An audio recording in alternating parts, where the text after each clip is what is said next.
Hey guys, welcome back to my channel. My name is Arjun and in this video I'm going to rank all the Mission Impossible movies from the weakest to the best in my opinion.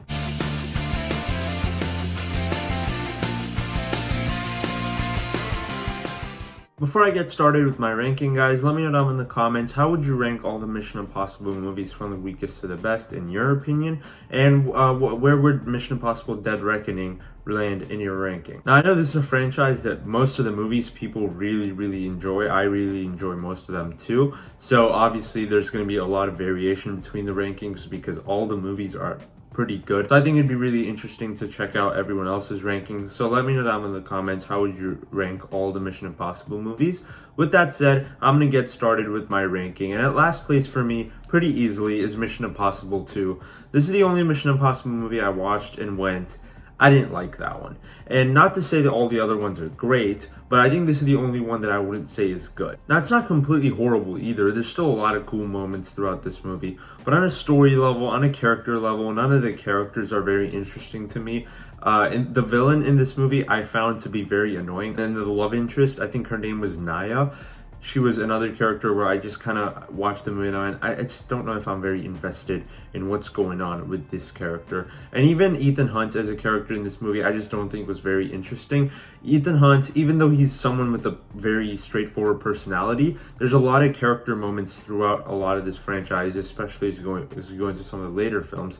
But this one doesn't really have anything too interesting going on, in my opinion. Overall, it's fine. There's still some cool action sequences. Like I really like the motorcycle chase scene, and even the scene where there's a knife to Tom Cruise's eye, and he actually did that practically. I think all of that is really cool. I just think on a story level and a character level, the movie doesn't really work for me. Even though there's some cool moments, overall, I'm not the biggest fan of it. And number 6 is the original Mission Impossible. To me, this movie works really well because there's a lot of interesting things about it. Going back after watching the Mission Impossible movies now, I went back and watched this one, I think, a year ago. And the thing with this movie is it's very different from where this franchise has gone to because it's a lot more... it feels like it's a lot more smaller in scale. The stunts aren't as big as they are now, and there's a lot of things about it that don't feel the same type of Mission Impossible that we are getting now from Tom Cruise. But that's not to say that it's bad because it's still a fun story. I think at the beginning the movie is very slow, especially in the first act, but as it starts to get going, there's a lot of cool moments, a lot of thrilling sequences. The scene where Tom Cruise is hanging off a thing and he's trying to decode something and steal it, I think that whole scene is just very tense, and there's a lot of sequences like that throughout the movie that I think are very cool. It's a great start to the franchise because it sets up things with the IMF and stuff in an interesting fashion that we watch the movie and get intrigued about what's going on with this world of IMF, the secret agents and all that stuff.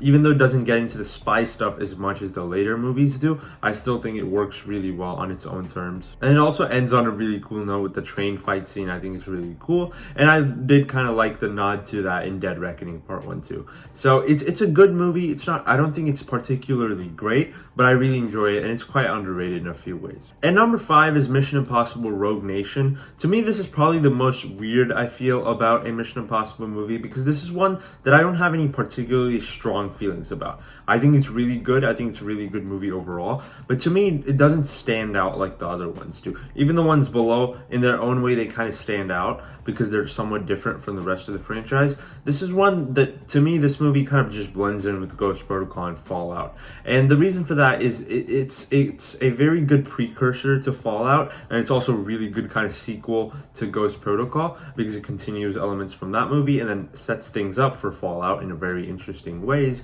But I don't think there's anything particular that pops about this movie, in my opinion at least. Now, I haven't seen it in a very long time, so maybe if I rewatch it, my opinion will change. But as of right now, it's a movie that I think is very good. It has a really great villain that obviously continues on off to being Fallout, which I think is really cool. There's some really cool stunts here too, but that Tom Cruise does. Obviously, the hanging on the side of an airplane is really awesome. And I think Rebecca Ferguson is absolutely amazing in this movie. Her character was great, and she was in a lot of ways a standout in this movie. She was a very good introduction as a new character in this movie, and I liked her introduction here, and I was really excited to see more of her in future movies. So in a lot of ways, I think this movie works, and it's also the second movie we kind of had with our core team of Mission Impossible, or because we got them in Ghost Protocol in a lot of ways, and we continue off of that here. Jeremy Renner is in this one, which I think is a really cool addition. And I really like how this movie continues the trend of Ethan Hunt going rogue,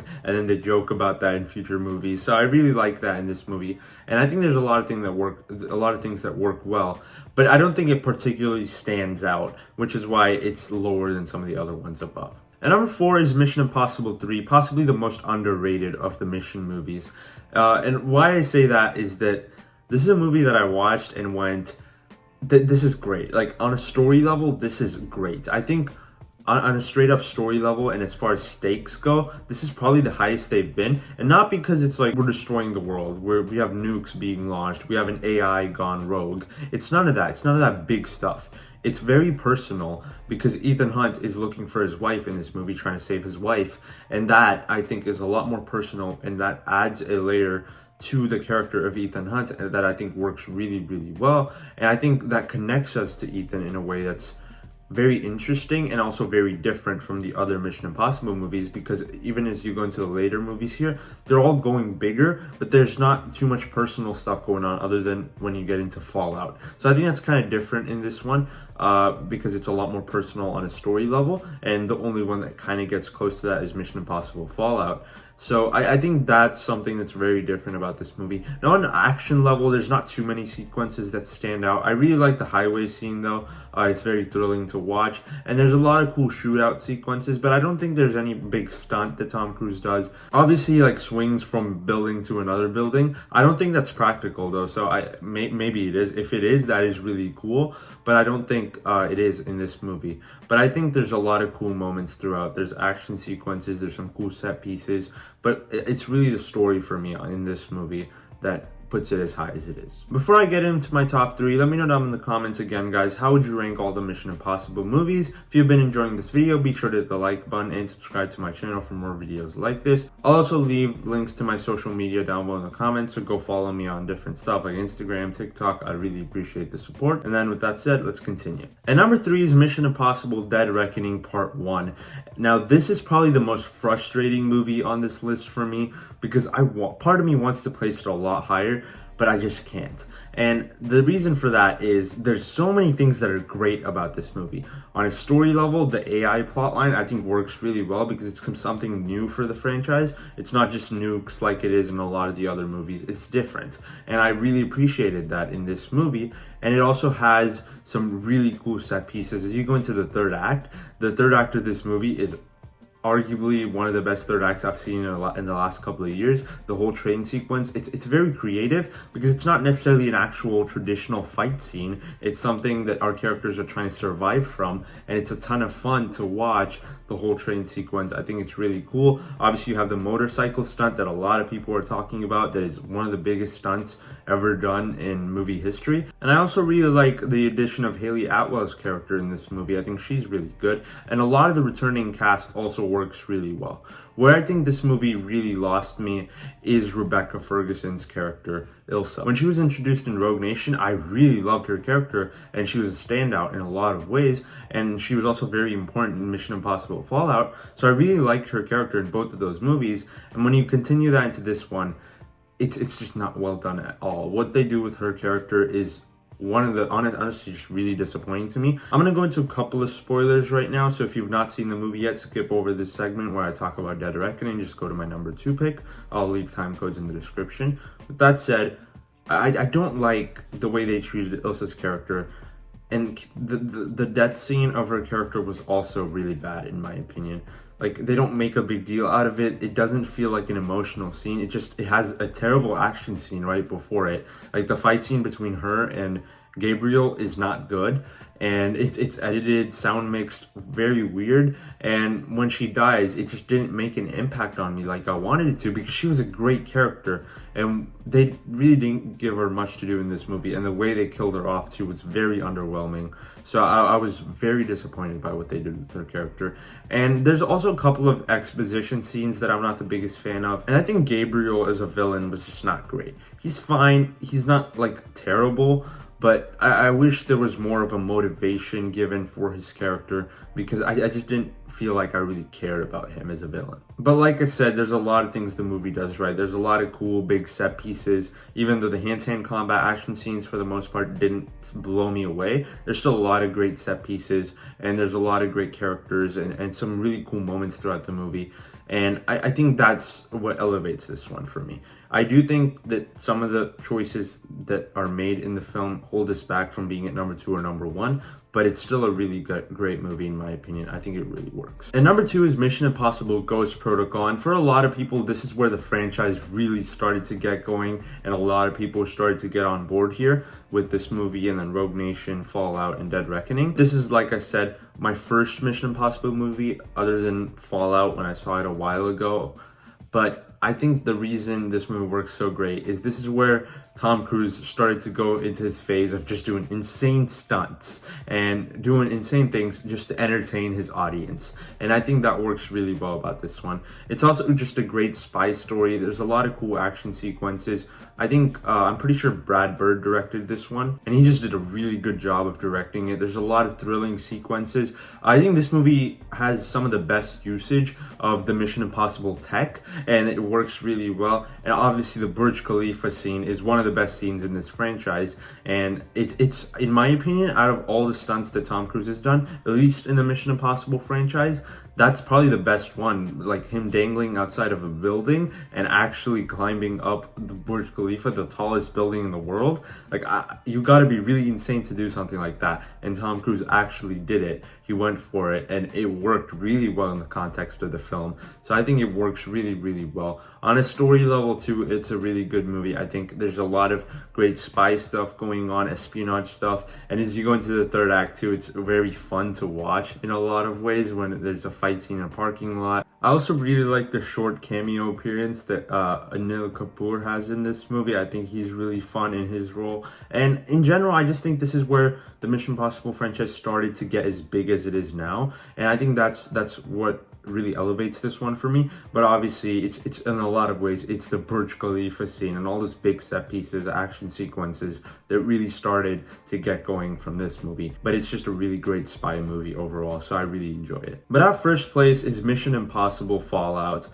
This is not only my favorite Mission Impossible movie, to me it's personally my favorite action movie of all time. And the reason for that, I just think it has everything that I would want from an action movie. It has awesome action sequences, it also has some really great big set pieces, and it continues that trend of Tom Cruise just doing insane stunts for the entertainment of his audience. Obviously the jump from the airplane, just a really cool sequence, him dangling off of a helicopter, really cool sequence. There's multiple scenes in this movie where Tom Cruise is doing insane stuff, and he's doing them practically, and I think that's really cool. And the commitment that he's putting into this character, into this franchise, is really on display in this movie especially.